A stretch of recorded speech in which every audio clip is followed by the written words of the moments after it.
श्री स्वामी समर्थ. आज श्रावणातील पहिला सोमवार. संध्याकाळी दिव्याखाली ठेवा ही एक वस्तू. सर्व कठीणातील कठीण इच्छा पूर्ण होईल आणि घराची, मुलाची, पतीची खूप अशी प्रगती होईल. तर आपल्याला संध्याकाळी तिन्ही सांजेला हा उपाय जो आहे तो करायचा आहे. तर आपल्याला बघा हा उपाय कसा करायचा आहे. एक दिवा घ्यायचा आहे. दिवा हा कोणत्याही धातूचा घ्या, फक्त चांगला घ्यायचा आहे.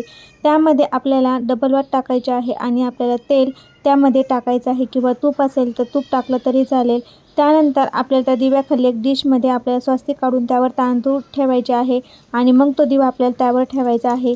आणि आपल्या घराजवळ बघा बेलाचं झाड असेल तर त्या बेलाच्या झाडापाशी जाऊन आपल्याला हा दिवा लावायचा आहे. धूप-दीप अगरबत्ती बेलाच्या झाडाला दिव्याने 11 वेळेस ओवाळायचा आहे आणि त्यानंतर 11 प्रदक्षिणा घालायचा आहे. ओम नमः शिवाय या मंत्राचा जप करायचा आहे किंवा नमः शिवाय असं म्हणायचं आहे. महिला आणि स्त्री पुरुष कोण असेल त्यांनी म्हणायचं आहे. त्यानंतर तुम्हाला बेलाचं झाड कुठं नसेल तर तुम्ही हा दिवा देवघरामध्ये देवापाशी लावला तरीही चालेल. नक्की हा दिवा लावायचा आहे.